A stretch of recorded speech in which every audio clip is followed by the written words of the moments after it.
with virtual certainty that Iran will not be able to resist scratching its Allah-induced itchy trigger finger. Israel has paved the way to hit far more significant targets in the future. Reporting from JerusalemForEndTimes.com, this is Brian Schrauger. As the entire world is now aware, in the early hours of Saturday morning, 26 October, on Shabbat, Israel sent over 100 aircraft to bomb targets in Iran.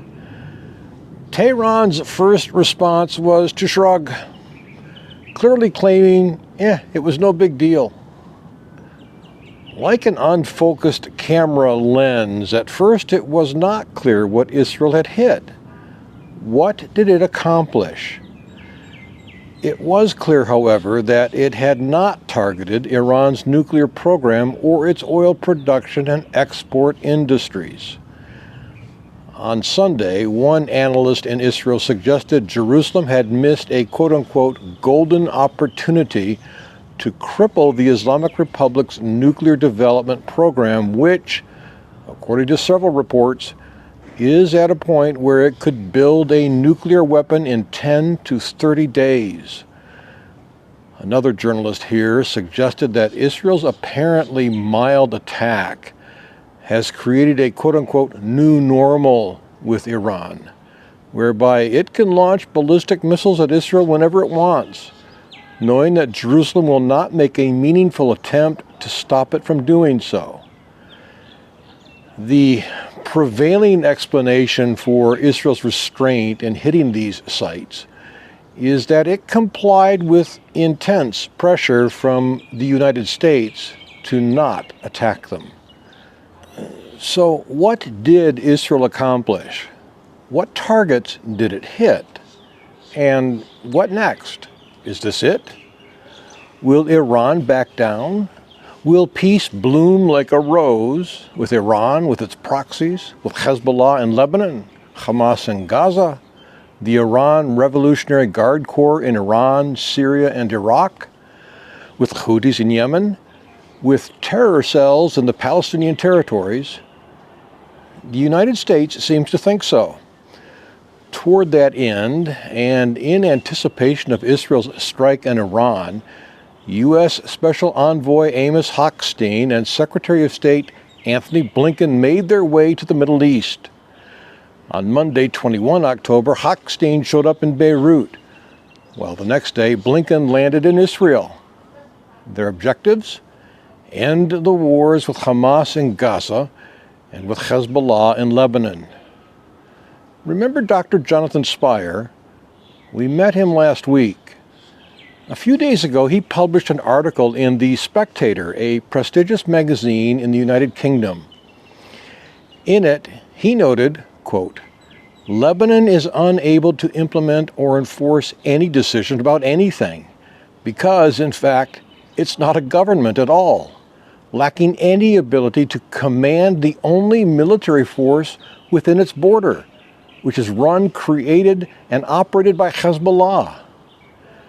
As for Hamas, he writes, there's no reason to expect that under new leadership of Yahya Sinwar's brother Mohammed, it will be any more willing to cease hostilities.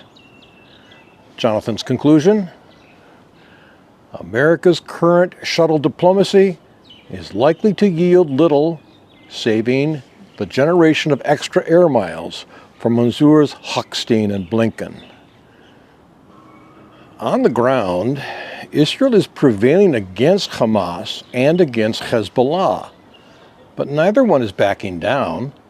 Hezbollah continues launching hundreds of rockets and drones into Israel every day, while Hamas continues to blitz and kill Israeli soldiers. If these terror organizations are being defeated, why do they persist? This is especially puzzling to humanistic worldviews in the West. Aren't all people basically good? Doesn't everyone want peace? Isn't mutual respect and understanding achievable with everyone, with all cultures? Do you remember the suicide bombers during the Second Intifada?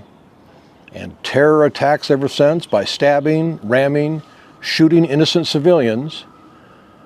All of those attackers died willingly, knowingly sacrificing their lives to slaughter Israeli Jews in order to become glorious martyrs for Allah.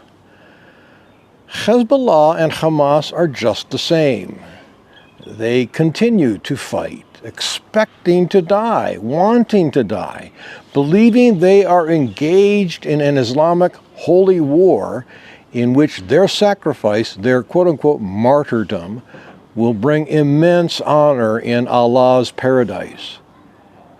These are not enemies who are the least bit interested in negotiating for a humanistic version of peace. For them, the only peace, the only path to peace, is the establishment of a global caliphate, an Islamic global government. Israel and the West stand in the way of that dream. Hence, their only goal is to glorify Allah by paving the way to bring in that caliphate, an effort that begins by killing Jews in order to completely eliminate the offensive, non-Islamic Jewish state of Israel. For Hamas and Hezbollah, death in this pursuit is the highest honor they hope to achieve. Which begs the question, is the Islamic Republic of Iran any different? It is no less willing to die, wanting to survive for only two reasons. One, to wipe Israel off the map for the glory of Allah, and two, to bring in their long-awaited Messiah, the Mahdi.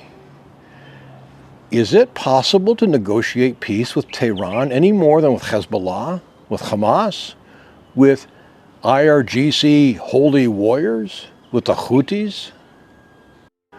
The U.S. and the West believe it is. If you are not yet a subscriber to endtimes.com and would like to see the rest of this important report and others like it, I urge you to subscribe right now at the website endtimes.com. For only $7 a month, you will receive a wealth of information and insight from Jimmy Evans, Mark Hitchcock, and experts from around the world, including Israelis living right here in the Jewish state. Do yourself a favor and sign up today. Then join me as together we soberly assess what appears to be the beginning of Israel's war with Iran.